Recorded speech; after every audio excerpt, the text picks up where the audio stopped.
Hey, listen, I'm certainly not saying that this is true for everybody, but I just want to kind of share my story.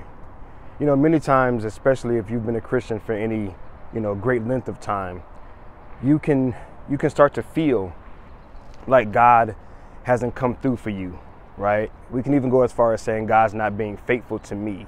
Why is he blessing other people? Why is he doing things for others? But it seems like my life is on hold, like he's not coming through for me. And I just wanted to share this for anyone who may be feeling that way, and this applies to you. In no way am I saying that it applies to everyone, but I am saying that it does apply to someone who is so consumed with what everyone else is doing. You know, social media certainly has its place, but if you're anything like me, if you're not careful, you can get caught up in consuming so much of other people's lives that you start to compare yourself in the wrong ways. I mean, I guess you could say that all comparisons are negative or bad, but I don't know if that's true, right? There may be some value to some comparisons, but the fact is, if you're on the internet, social media, you're watching, movies, and you're listening to music, right? But you're comparing yourself to the life and the context of other people, so much to the degree that you're starting to feel some type of way about yourself, then this may be applicable to you. And the way that I want to explain it is in the context of health and nutrition. Okay, I'm a 2-time personal trainer, been certified a couple of times. And the one thing that I learned about health and nutrition, calories in, calories out, is that the way that the body picks up additional weight, or how we become fat, as we like to say, right? It's when we are consuming too many calories, but not burning enough calories. So for example, for a given day, you take in 2,000 calories, but you only burn 1,000. So now you have an excess of 1,000 calories. Well, the body says anything that you don't use, I'm gonna store it. I'm gonna store it as fat. And if you accumulate enough fat, then it becomes detrimental to your overall health and vitality. It begins to work against you instead of working for you. See, food and calories, they were purposed by God to work for you. They were created to be fuel for the body and for the mind. And so if we take in too many calories, but we don't utilize those calories by exercise, by, just your normal, flow throughout the day, if you're not burning enough of those calories, then they're stored as fat, and that fat works against the body. In the same way, we were created to create. We were created to be creators in the likeness and the image of God. We were created to do a work that was planned for us before this earth was ever founded. So in the creation of man, God put gifts and talents that were to be worked out, right? And so we are to work out our gifts, our talent, our purposes. And if we are busy consuming or watching, observing, taking in what everyone else is doing, how their lives are going, the things that they're succeeding in, the things that they're going after, if we're always watching someone else's life like a movie, then we're consuming so much of their lives that we're neglecting to work out our lives. And just like in the body, where you take in too many calories and it becomes a detriment to your quality of life, right, from a physical perspective, then we're consuming so much of other people's lives, then it becomes detrimental to our mental health, our emotional health, our psychological health. And that's where you get your depression. That's where you get your anxieties. That's where you get a lot of the negative things that really tear us down from the inside, right? And so I really hope and pray that that makes sense. We were created to create, to work out, to exercise the purposes and the meaning attached to our lives. And if we're not careful, we will overconsume. We will watch too much of what other people are doing, and it will become detrimental to our peace and happiness and joy. And in the process, we can begin to blame God. We literally can begin to say, God, you know, where's my blessing? Where's my breakthrough, right? Where's my progress? And it's not that he's not being faithful.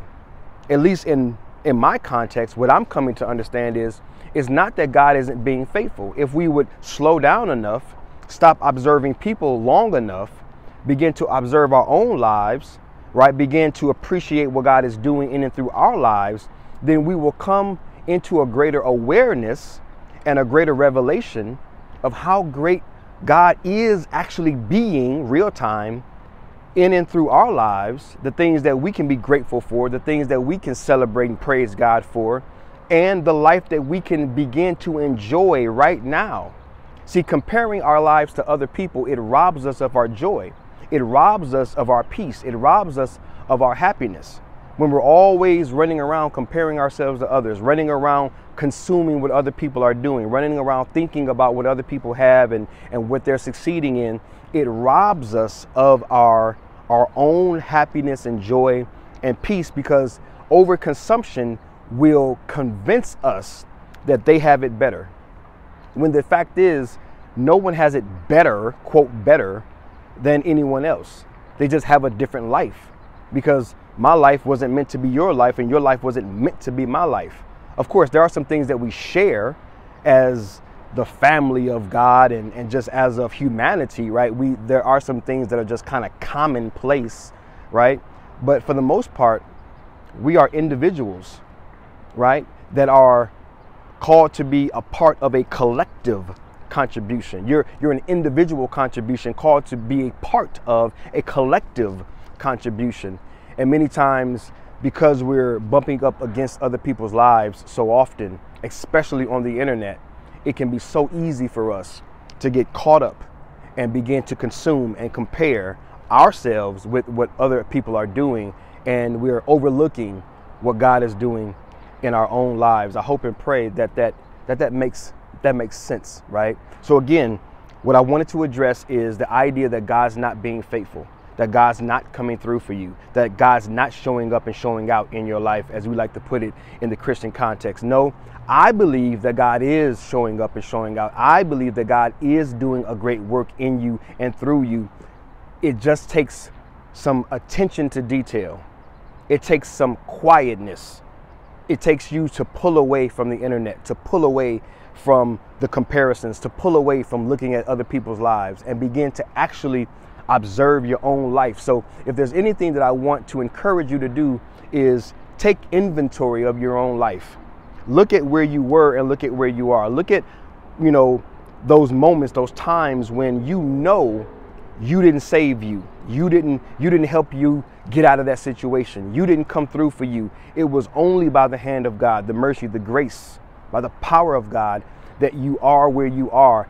Reflect on those things, examine those things, assess those things, and become more and more aware of those things, right? Begin to appreciate those things. And then, yes, of course, you can always look to improve and mature and develop. There's nothing wrong with go-getting. There's nothing wrong with achievements and accomplishments. I just wanted to really bring some awareness and bring some light to the idea that where you are isn't where you should be, or who you are isn't who you should be. Maybe, just maybe, because you have to create a perspective anyway, maybe, just maybe, you are exactly where you are, doing what you should be doing at this stage in life. And that's not to say that you're going to be there forever and that you're never going to move on and do something different, but maybe you're being called to a place of contentment, right? Being content with where you are. Contentment does not erase passion. Contentment does not erase the desire to do more. Contentment does not erase the desire to up level. You can be aggressive, you can go after it, you can dream dreams, you can pursue your goals, you can be ambitious, and simultaneously be content right where you are, and continue to praise God and give God the glory and the honor, and continue to celebrate what the Lord is doing in and through your life. I hope and pray that that makes sense to you guys. Again, I'm preaching to myself in this video because I'm only able to speak to it this way because I've suffered with it so long in my own life, and I've been dealing with this and I've been wrestling with this within me. And so I'm able to kind of share some of it with you in hopes that something that I shared would spark something within you, bring some awareness to something within you, cause you to think a little more, cause you to go within a little more, cause you to investigate your own circumstances and your own situation a little more, and see what you find, man. See what you find. Let's get curious. Remember, the greatest form of self-development is self-discovery. I'll say that one more time for the people way, way, way in the back. The greatest form of self-development is self-discovery. Let's begin to look within. Let's begin to discover what's already there. And in doing so, we can grow in our awareness and our appreciation for what God has always been doing and is faithful to continue to do in and through your life, my life, our lives. All right. You guys be encouraged, man. Until next time, this is Travell C.W. Lynch, Mr. What, telling you salute, shalom, love.